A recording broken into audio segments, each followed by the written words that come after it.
discutirão alguns temas e formas da literatura de Saramago que nos estimulam a assumir uma consciência mais lúcida diante dos problemas da sociedade atual e uma sensibilidade mais refinada para lidar com o outro. Chamo então ao palco os professores Raquel e Davis.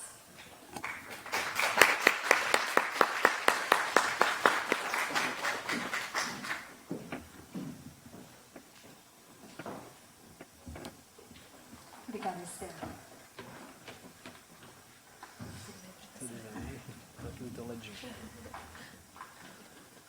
Bom, queria dar as boas-vindas a todos e começar de pronto a nossa conversa aqui, já agradecendo antecipadamente ao Davis por ter aceito o convite, e falar de um autor sobre o qual ele se interessa muito também, como eu, e estudou no seu doutorado, inclusive. Né? Então, acho que vai ser um bom bate-papo. Tá? Começa você.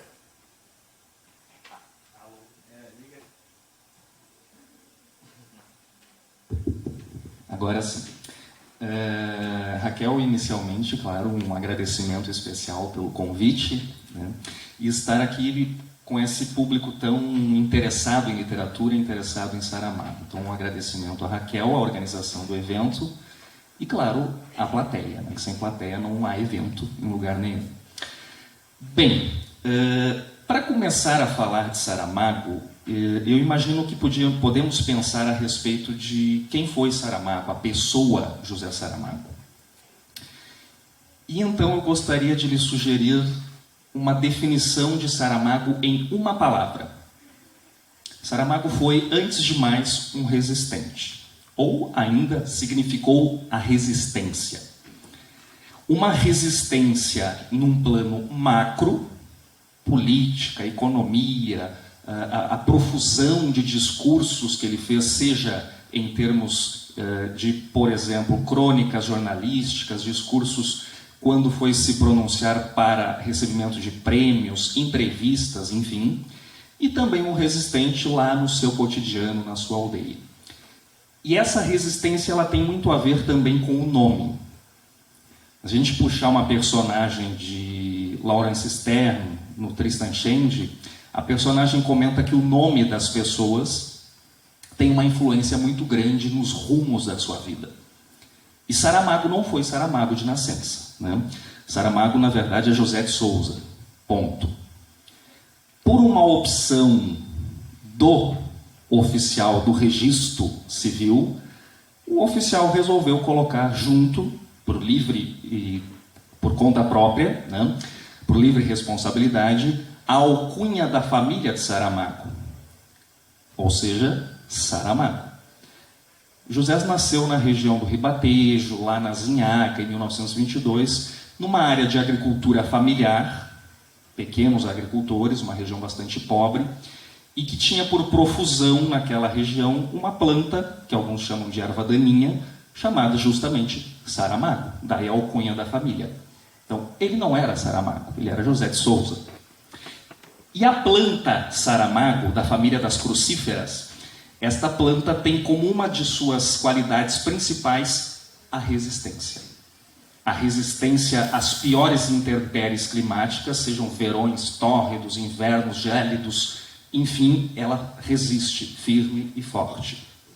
Ora, o que foi Saramago, senão um resistente? Na sua vida privada, de pais agricultores, bastante pobres, muito cedo vão para Lisboa, quando ele tem apenas 2 anos. Lá tem dificuldades para que o filho estude, ele acaba sendo obrigado, entre aspas, a estudar numa escola técnica, formando-se como serralheiro mecânico, trabalha como serralheiro mecânico, diversas outras atividades, como revisor de texto, editor, enfim, até lá mais tarde, aos 55 anos, finalmente emplacar enquanto escritor. Mas é uma vida de privações. No plano macro, eu gostaria de pedir um segundinho para vocês, para lhes ler a resistência de Saramago, justamente no momento da atribuição do Nobel, em 98. É um trechinho do discurso dele. Abre aspas. Alguém não anda a cumprir o seu dever. Não andam a cumpri-lo os governos, seja porque não sabem, seja porque não podem, seja porque não querem. Ou porque não lhe permitem os que efetivamente governam, as empresas multinacionais e pluricontinentais, cujo poder absolutamente não democrático reduziu a uma casca sem conteúdo o que ainda restava de ideal de democracia. Mas também não estão a cumprir o seu dever os cidadãos que somos. Ora, é uma resistência aos ditames do capital, não é uma resistência como uma ditadura explícita, mas ele sim resistiu ao salazarismo em Portugal, mas é uma resistência contra as formas mais veladas de opressão que vem até os dias atuais. E eu diria, Raquel, que uma resistência também em termos de batalha para se tornar escritor, né? O Levantado do Chão talvez seja o primeiro grande romance dele. E aí vem as fases do Saramago, ou tendências de Saramago. Né? Exatamente. Então eu vou falar um pouquinho delas, começando por pensar que história Saramago escolheu nos contar. Porque é uma escolha. Né? Acho que no resumo que a Esther apresentou e que vocês têm no folder, há um pouquinho disso. Né? São histórias, no mínimo, inusitadas, muito agradáveis de ler, insólitas muitas vezes, mas principalmente polêmicas, extremamente polemizadoras, problematizadoras e críticas em relação a uma série de concepções que nos constituem como homens e como mulheres. E é justamente por esse caráter polêmico das suas narrativas e pelo fator combativo da sua postura literária, que Saramago não poderia ter publicado as suas obras em contextos de censura institucionalizada, ou pelo menos não boa parte da sua produção. Talvez por isso ele tenha escolhido fazê-lo depois que a ditadura salazarista termina em Portugal, ou seja, após 1974. Né? Salazar foi um ditador que ficou no poder junto com Marcelo Caetano nos últimos anos, né, quase 50 anos de ditadura em Portugal. Até porque ele vai tematizar esses tempos sombrios nas suas primeiras narrativas, que nós podemos chamar de primeira fase. Né? Então, a ditadura salazarista vai aparecer explicitamente num romance intitulado Levantado do Chão, que o David já mencionou, mas também no ano da morte de Ricardo Reis, que vai colocar como personagem principal um heterônimo do Fernando Pessoa. Mas também outro romance, né, que é um romance bastante conhecido dele, Memorial do Convento, que vai se passar no século XVII, na verdade, vai tratar da censura institucionalizada e especificamente da Inquisição Católica. Né? Ou seja, são 3 romances que vão fazer aquilo que o fato nos pediu ontem ao Brasil. Né? Ou que ele pediu ao Brasil. Né? É preciso que o Brasil passe a limpo o seu passado, né? Que o Brasil encare o seu passado. E essa é uma forma do Saramago resistir. Né? E boa parte da sua literatura faz isso. Né? Olha para o passado de Portugal, justamente, e esses 3 especificamente, tematizando o cerceamento da liberdade de expressão, a violência exacerbada, a violação de direitos humanos básicos, e se voltando contra instituições como a Igreja, como o Estado, como o poder econômico, os grandes proprietários de terra. E nesse sentido, então, boa parte dos romances deles poderiam ser, e são considerados até como romances históricos, ou como novos romances históricos, né? Porque eles não vão ter aquela seriedade, aquela idealização que, por vezes, os discursos históricos têm, ou que o próprio romance histórico teve. E só para dar um exemplo, que talvez vocês já conheçam, né, do Memorial do Convento, o Memorial do Convento ele abre com um casal de reis portugueses fazendo amor. Esse é o primeiro capítulo, né, do romance. o que já por si só seria uma inversão radical, né, daquilo que a gente encontra nos relatos históricos, né, que não vão se preocupar com as intimidades das personalidades históricas. Né. Mas não é exatamente um ato de amor, né, é um ato sexual rápido, mecânico, sem afeto, apenas com a finalidade de dar um herdeiro ao reino. Né? E os reis estão ali, são vestidos, despidos pelos pajens, né, que fazem mútuas vênias, como diz o narrador. O narrador, ao invés de parar a contar o relacionamento amoroso dos reis, ele descreve a cama, que apesar de ter uma madeira magnífica e adornada por relevos de ouro, né, está infestada por percevejos. Esse bichedo que não se sabe de onde vem, diz o narrador. Né? Então, essa metáfora do percevejo, ela funciona um pouco para a gente entender a narração do Saramago em relação também a esse passado. Né? A narração é um pouco como o percevejo, né, que vai corroendo essa beleza aparente, né, que o passado teve ou que os fatos têm, e revelando outras faces. Mas a narrativa dele atrai muito também, não só por isso, porque ela vai colocar como protagonistas personagens que passam despercebidos em qualquer sociedade, silenciados, oprimidos, que não teriam voz e vez. Né? Nesse romance também, né, os heróis do romance são um soldado maneta, que foi expulso do exército porque já não tinha nenhuma importância, né? E uma moça do povo, filha de uma curandeira, que foi condenada pela Inquisição como bruxa. E Saramago transforma essas duas personagens em Blimunda, Sete Luas e Baltazar, Sete Sóis. E eles nutrem um afeto pleno, natural, que faz com que eles tenham força para resistir, com dignidade e até com uma certa esperança. A Blimunda é uma das personagens mais interessantes do Saramago, né? Porque ela tem um dom misterioso de ver por dentro as pessoas, ou de revelar o que a pele esconde. Mas, então, a gente pode resumir assim, né, um pouco essa primeira fase com esse exemplo. A última fase, que talvez seja uma fase mais conhecida do Saramago, né, qual o Davis vai passar a falar logo para nós, é uma fase que vai tratar muito mais de uma violência velada, de uma censura silenciosa, que não está institucionalizada, mas continua regulando as nossas vidas sem que nós nos demos conta dela. Isso vai acontecer em ensaios sobre a cegueira, por exemplo, em O Homem Duplicado, Na Caverna. Em uma das suas entrevistas, o Saramago vai dizer exatamente o seguinte, e a cegueira é um dos seus grandes motivos, né? Vai dizer exatamente o seguinte: a maior cegueira do século XXI é não sabermos aonde nos levam e não mostrarmos nenhuma curiosidade em saber. Aliás, isso resume o que é um ensaio sobre a cegueira. E agora passo a bola para o Davis.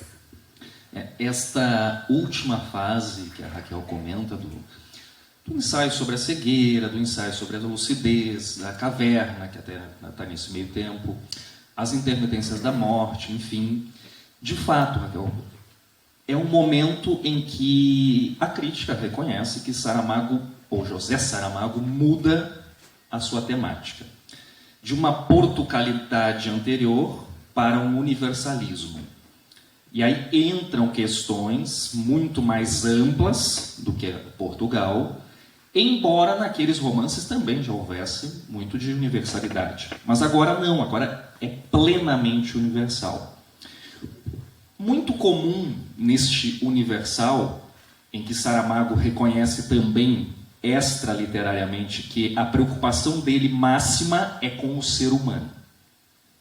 Desde sempre, mas muito mais provavelmente, ou com mais intensidade nesta última fase, onde ele demonstra o melhor e o pior do ser humano. Curiosamente, nos romances por exemplo, o ensaio da cegueira, o ensaio da lucidez e até mesmo a intermitências da morte, é muito comum o leitor, quando você questiona, e aí, que tal a leitura? Nossa, que horror! Sim, tem o horror, mas eu, às vezes me pergunto, por que o horror se sobressai? Porque também está lá a antítese desse horror, sempre está lá. Se não vejamos, no ensaio sobre a cegueira, por exemplo, vai se contando aquela degradação do ser humano, da cidade, primeiro no manicômio, depois na cidade, né? Uma degradação que chega ao paroxismo.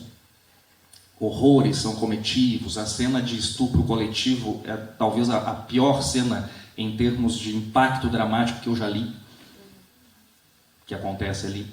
Porém, ao mesmo tempo, há, e aqui vou pegar uma personagem, a personagem da mulher do médico, que representa exatamente a antítese disso tudo.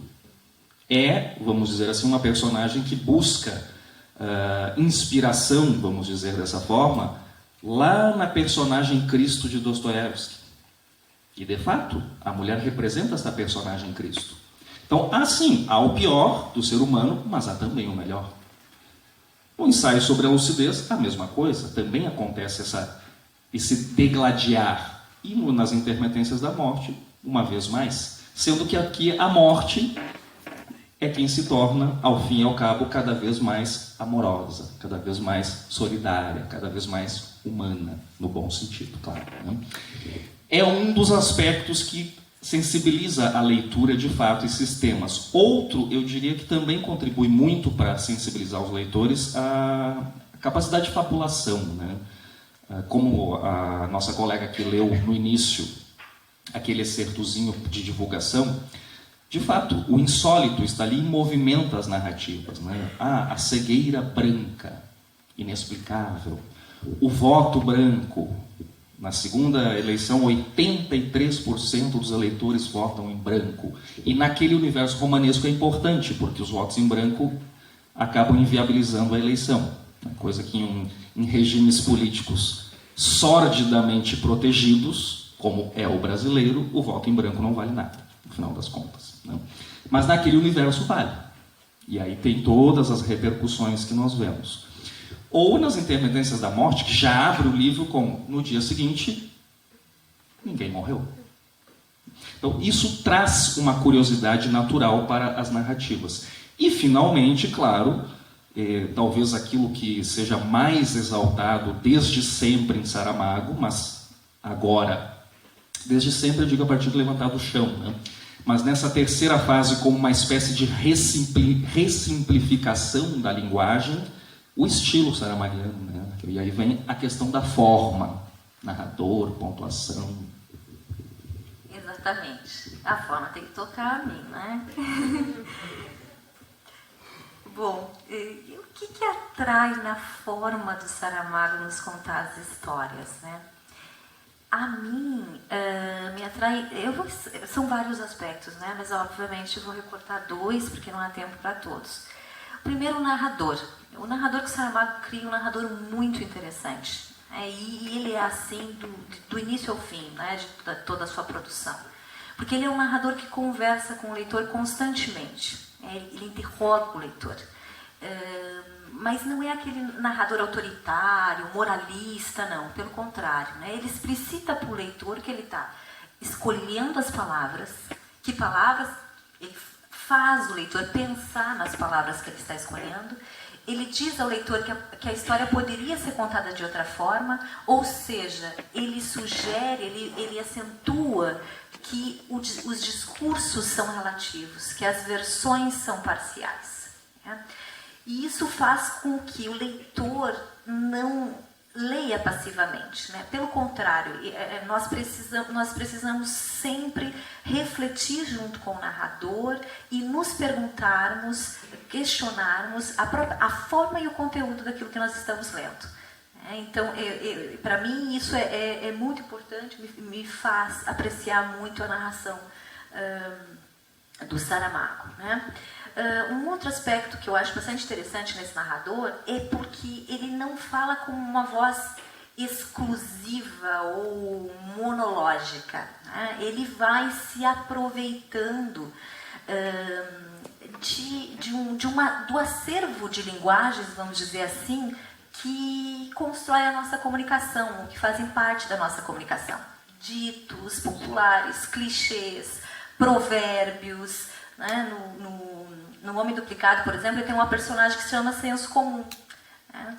E com isso ele vai problematizando, relativizando, mostrando, né, as nuances dessas vozes e desconstruindo preconceitos, dogmas, né, que por vezes nós acreditamos sem pensar neles. Um segundo aspecto, que eu acho que é o que mais faz o leitor de Saramago, o primeiro leitor, né, ou a primeira impressão da leitura é geralmente, é uma sintaxe muito diferente, né, porque rompe com a pontuação tradicional, normativa da língua escrita.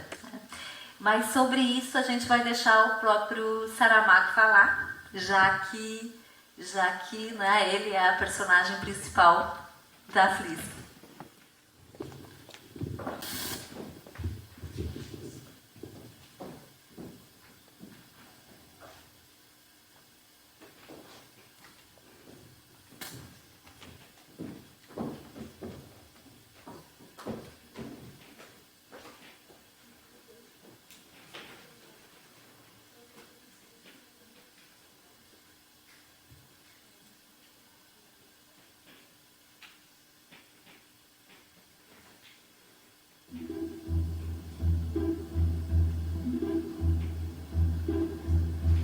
Por que o senhor se rebela contra a sintaxe, contra a pontuação? Não, eu não. Construiu uma própria. As minhas rebeliões, se eu as tenho, vão noutra direção, não exatamente nessa. O que acontece é que a partir do levantado do chão, foi aí que começou tudo, eu descobri que, em primeiro lugar, descobri que a fala é muito mais expressiva, mais dinâmica que a escrita. Mas também é certo que se eu não tivesse escrito o Levantado do Chão, se fosse outro livro desde o Levantado do Chão, provavelmente isso nunca aconteceria.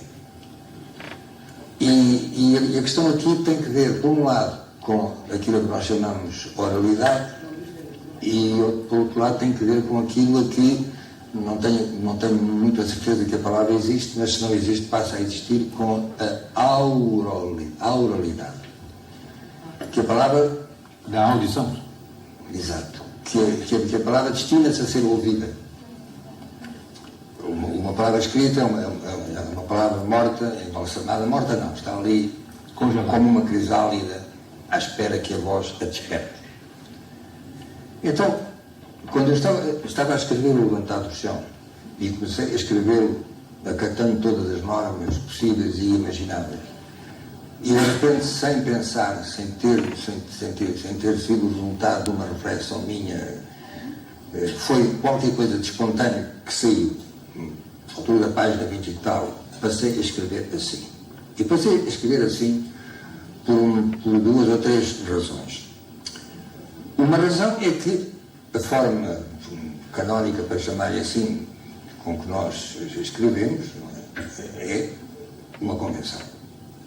É uma pura convenção, não é mais nada do que isso.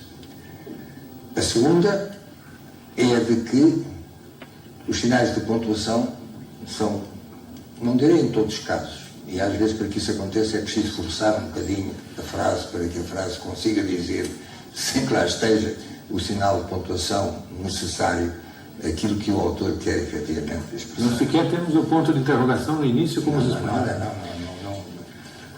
Não há nada disso, não há nada disso. Não há nada disso porque se o leitor aceita a proposta que o autor lhe faz, e eu compreendo, enfim, digamos, quando o Levantado do Chão foi publicado e começou a ser lido, as pessoas ficaram completamente desconcertadas como é que isto se lê.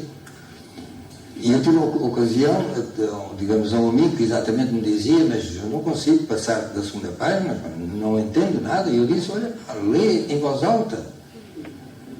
Porque, digamos, está aí. E se nós estamos aqui há 1h30 quase a dialogar, não se viram sinais de interrogação, nem de exclamação, nem de reticências, nada passou por aqui.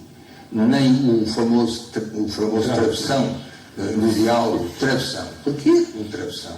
Porquê é que eu não posso pôr, depois da Leila falar, ou de você falar, não posso pôr uma vírgula e aparecer eu a falar com a maiúscula que me pertence, a que tenho direito, respondendo ou esclarecendo aquilo que me perguntaram. E ao fim disso, ponho outra vírgula para que aqui o Rinaldo Gama entre com aquilo que tem para dizer. Se o leitor entrar neste jogo, digamos, no fundo, há jogos de cartas que têm as suas regras. Portanto, admitamos que isto é outro jogo e que tem as suas regras também, não é arbitrário. E além disso, há algo mais, e essa é a última, talvez a última razão, não sei se é mais importante ou não, é que tem que ver com o ouvido. Com o ritmo? Não tem que ver com o ritmo. Tem que ver, o ritmo é a palavra que geralmente surge sempre, mas não é outra coisa. No fundo é o compasso. Digamos, a frase avança como a música. Como uma música. Avança assim, não é um ritmo. O ritmo é uma coisa completamente diferente. E então, nesse sentido, e isto pode parecer anedótico, mas a Leila, enfim, ou já ouviu, e se não ouviu vai achar graça. É que há momentos em que eu já disse tudo aquilo que tinha para dizer, mas a frase ficou com o compasso no ar. Ficou assim, suspenso. E então aí junto mais 3 ou 4 ou 5 palavras que não acrescentam nada àquilo que já estava dito, para que o compasso caia. 1, 2, 3, não pode ficar aqui, tem que vir aqui. E essas 3 palavras servem só para isso, não servem para mais nada. Portanto, esse sentido musical do texto, que depois encontra a sua tradução direta, se o texto é lido em voz alta. Isso é o que me levou a dizer, não preciso dos sinais de pontuação para coisa nenhuma. E só um mestre como você pode fazer isso, ou como Guimarães Rosa, que pode partir da oralidade, porque quando você diz que toda palavra escrita é para ser acordada pela voz, vale para todos os bons escritores, mas para alguns vale mais, porque são alguns que partem de uma oralidade musical. E aquilo que você disse, o conselho que você dá de que se leia em voz alta, é absolutamente verdadeiro, e é verdadeiro também com Guimarães Rosa, que de certa forma é mais difícil do que você à primeira vista, mas o Grande Sertão Veredas, dito como dizem os grupos mineiros que dizem o Grande Sertão, absolutamente compreensível, ganha um grau facílimo, porque é o ritmo, né? E só como uma anedota, quando eu dei aula na França, uma época, em curso de literatura portuguesa e brasileira, os professores de língua queriam tirar os seus textos do programa, porque era um mau exemplo para os alunos franceses que estavam aprendendo português, que não aprendiam pontuação. E aí eu fiquei muito irritada e disse, então deem como exercício pontuar os textos do Saramago, porque é tão perfeita a pontuação virtual dos seus textos, é tão perfeita que pode ser dado como exercício, se o professor de língua quiser, para pôr os travessões, as colocações.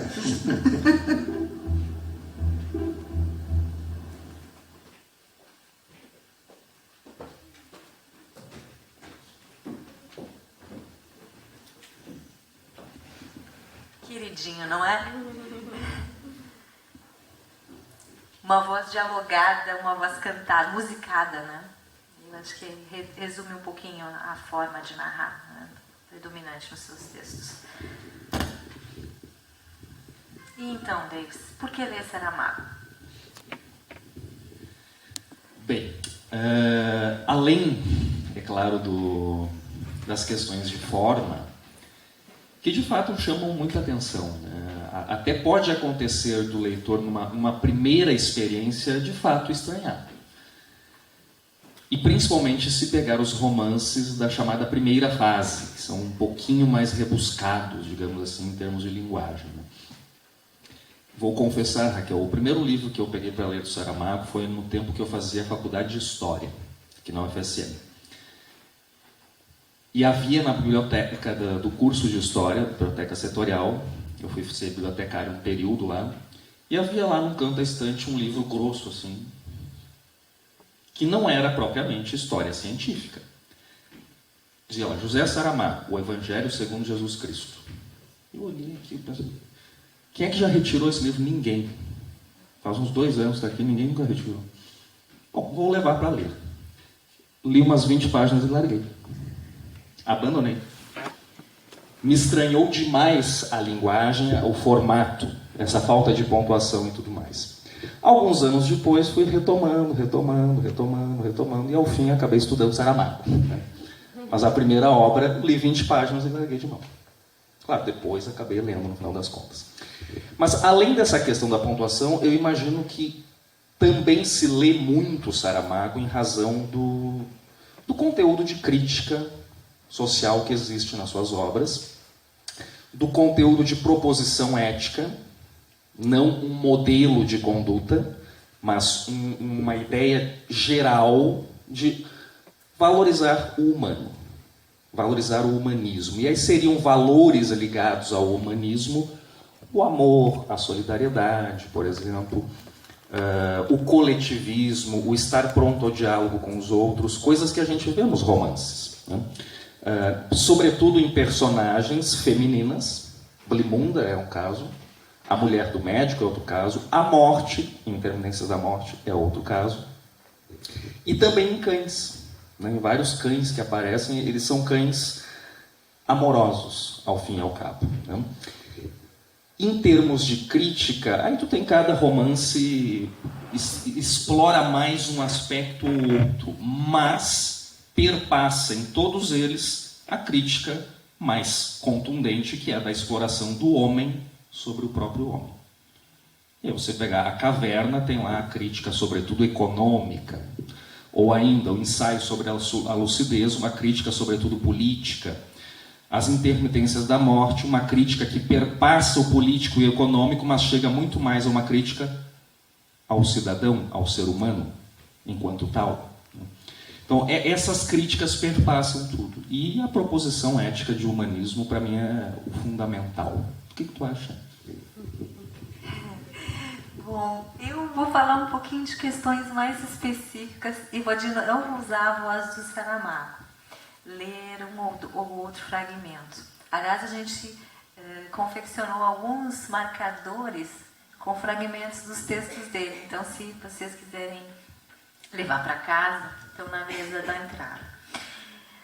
Um dos aspectos que me atrai muito e tem a ver justamente com as personagens femininas ou com esses casais, né, que protagonizam o amor, né, é a ideia de amor, a concepção de amor do Saramago, né?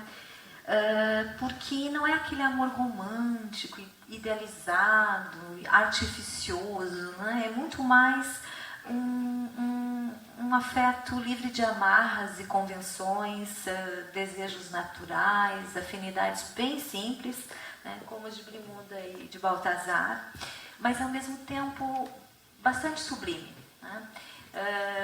O narrador diz sobre esse casal em Memorial do Convento: entre o amor dos que ali dormiram e a Santa Missa não há diferença nenhuma. Ou, se a houvesse, a missa perderia. Eu também gosto de ler Saramago porque ele nos faz entender que somos nós os únicos responsáveis pelo nosso destino e pelos rumos da história. Diz uma personagem do Homem Duplicado: não imaginei que fosses capaz de tanto. É um plano absolutamente diabólico. Humano, meu caro. Simplesmente humano. O diabo não faz plano. Aliás, se os homens fossem bons, ele nem existiria. Outro diálogo do mesmo romance.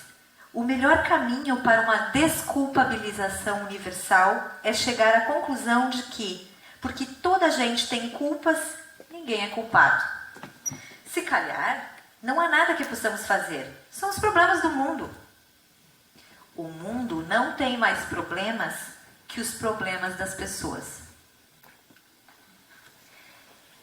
Eu também gosto de ler Saramago porque ele nos faz reconhecer o quanto ainda estamos longe de uma comunicação genuína, a do afeto e a do respeito ao outro, principalmente.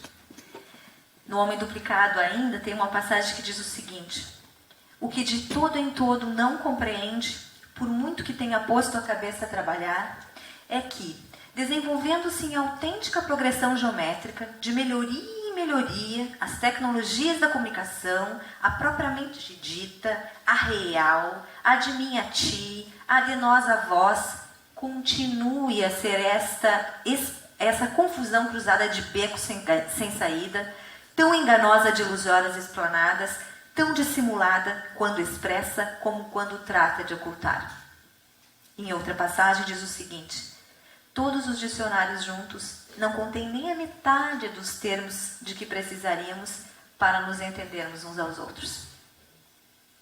Mas também porque ele nos faz encarar a nossa própria solidão e falta de sentido.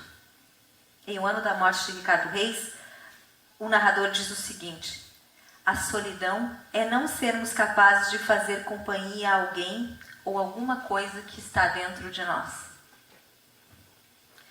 E numa passagem do conto da Ilha Desconhecida, que é um belo conto de Saramago, é necessário sair da ilha para ver a ilha. Não nos vemos se não saímos de nós. Também pela sua concepção crítica, dialética, responsável da história. Diz ele em O Homem Duplicado, que vai ter como protagonista um professor de história: falar do passado é o mais fácil que há. Está tudo escrito, é só repetir. Ao passo que falar de um presente que a cada minuto nos rebenta na cara, falar dele todos os dias do ano, ao mesmo tempo que se vai navegando pelos rios da história acima até as origens, ou lá perto, esforçar-nos para entender cada vez melhor a cadeia de acontecimentos que nos trouxe aonde estamos agora, isso é outro cantar. Dá muito trabalho. Exige consciência, constância, na aplicação. Consciência também. Em Manual da Pintura e Caligrafia tem uma das passagens que eu acho mais bonitas do autor. Ele diz, o narrador diz o seguinte, e protagonista, no caso é uma narrativa narrada em primeira pessoa: despeço-me dos mortos, mas não para os esquecer. Esquecê-los, creio, seria o primeiro sinal de morte minha. Devemos levantar do chão os nossos mortos, afastar dos seus rostos, agora só osso e cavidades vazias, a terra solta, e recomeçar a aprender a fraternidade por aí. Acho que diz muito, do nosso olhar para a história e para o nosso passado. E principalmente porque ele encena o potencial da palavra e da literatura de nos tornar mais sensíveis e assim também mais fraternos. Em Ensaio sobre a Cegueira há uma passagem que diz o seguinte: as palavras são assim, disfarçam muito, vão se juntando umas com as outras, parece que não sabem aonde querem ir.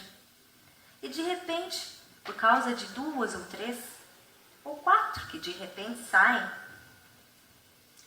simples em si mesmas, um pronome pessoal, um advérbio, um verbo, um adjetivo, e aí temos a comoção a subir irresistível à superfície da pele e dos olhos, a instalar a compostura dos sentimentos.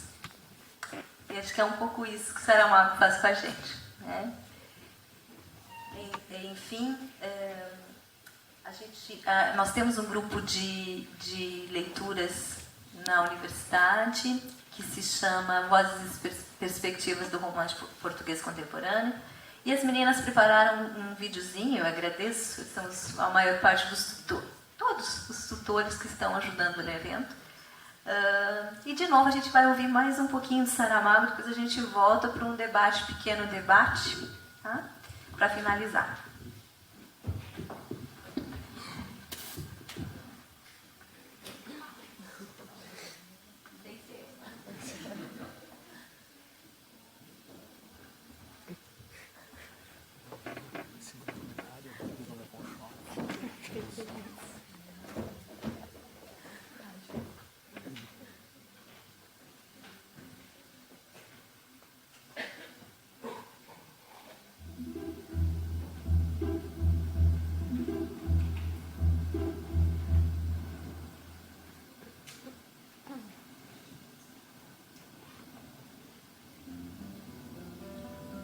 Eu chego aos 60 anos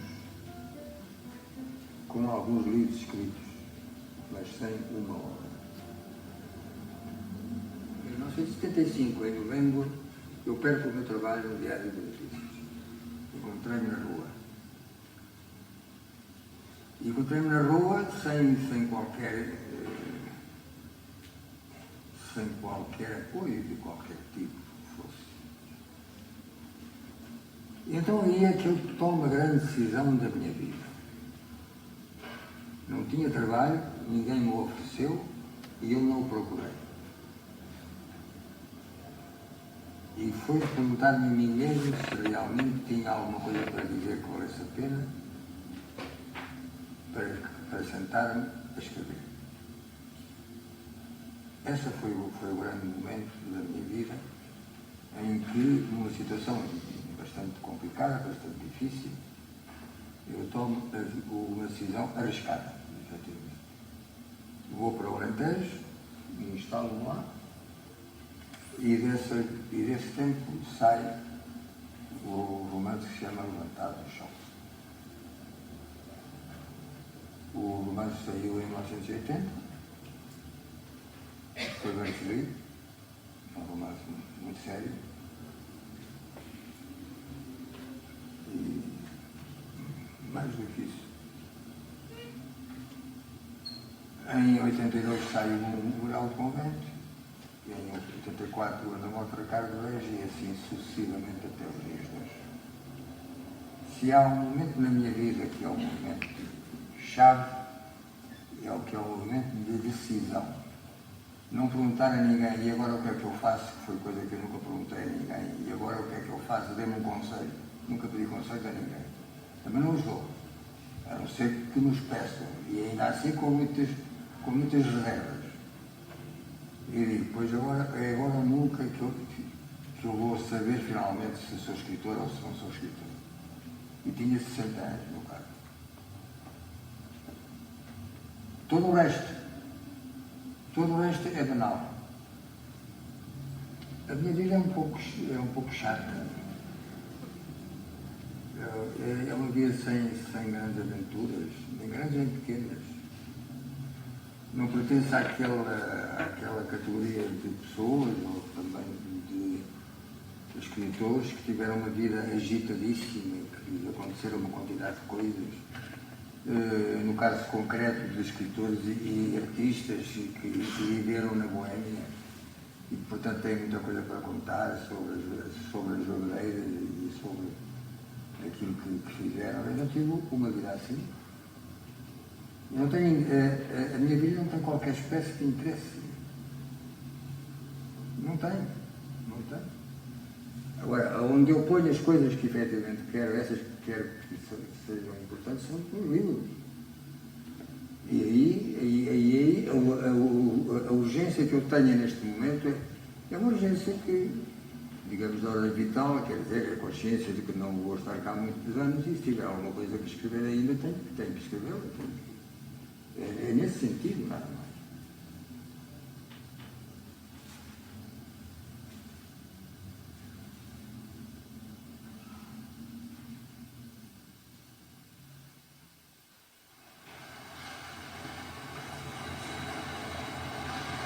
Nós falamos e usamos tudo isso, os substantivos, os verbos, os adjetivos, as junções, tudo, digamos, usamos-lo como se isso tivesse existido sempre, não? A linguagem passou com certeza de um estado rudimentar e pouco a pouco vai se tornando mais complexa, vai sendo capaz de exprimir sentimentos, emoções, o que significa que quantas mais palavras conhecemos, mais somos capazes de dizer o que pensamos e o que sentimos. No século XVII, houve um homem chamado António Vieira, o padre António Vieira, que viveu no Brasil, que defendeu os índios, foi diplomata, foi orador.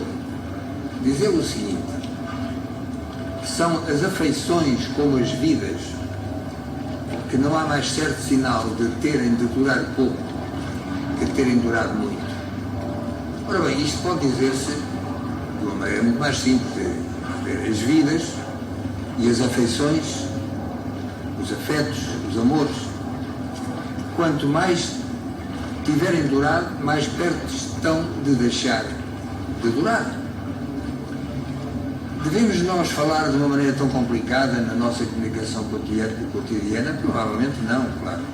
Mas talvez nessa época o modo, e é certo, o modo de comunicar-se era muito mais rico de expressão do que é hoje. E cada vez temos menos palavras, cada vez usamos menos palavras. Quer dizer, no tempo em que nós vivíamos nas cavernas e não conhecíamos nem os verbos nem os substantivos, mas fazíamos e com isso nos entendíamos, suponho eu que nos entendíamos, e sim, e acabavam por se entender, evidentemente. E foi com esses sons iniciais primitivos que se foram construindo a linguagem. Os idiomas, as línguas, tudo isso foi construído assim. Parece que estamos num processo de evolução em que estamos a voltar às cavernas. Se calhar qualquer dia começamos, enfim, para dizer a uma mulher que se gosta dela, somos capazes de dizer qualquer coisa assim, e ela ficará muito contente porque disseram desta maneira um pouco estranha que é amada.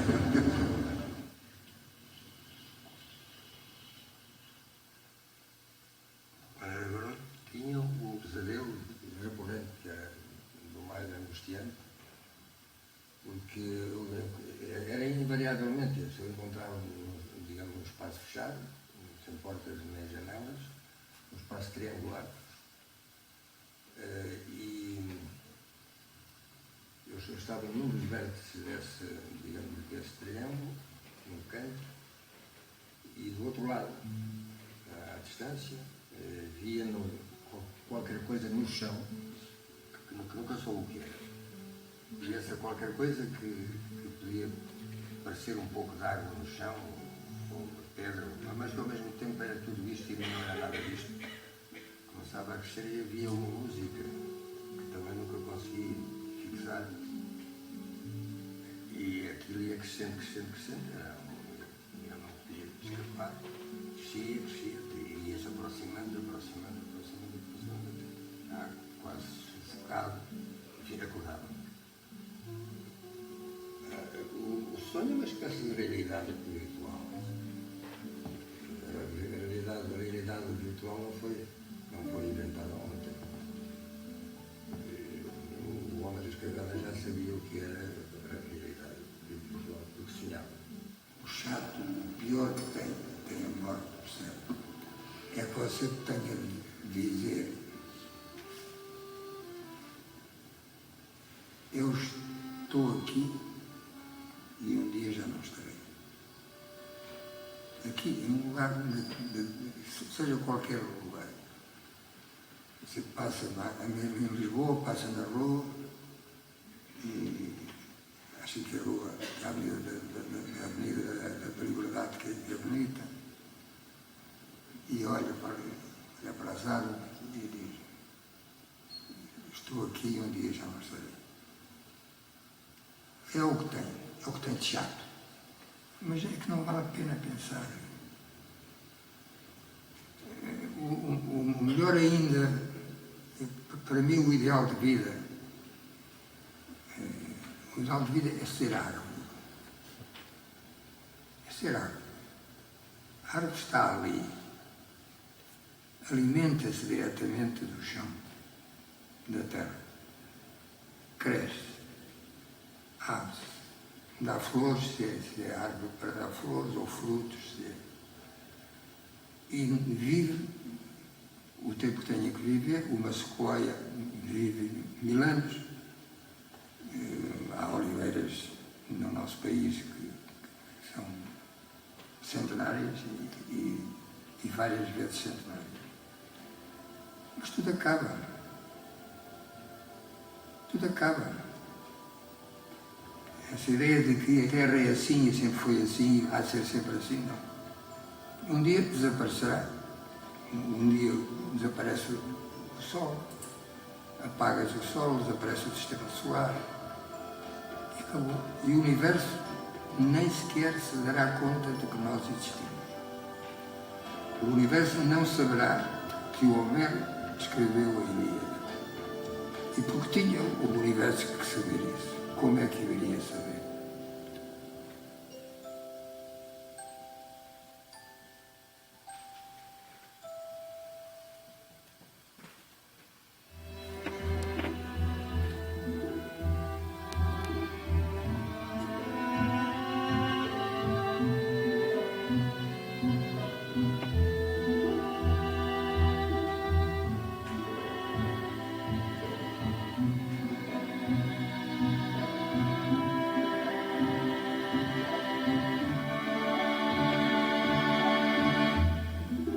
Encontramos no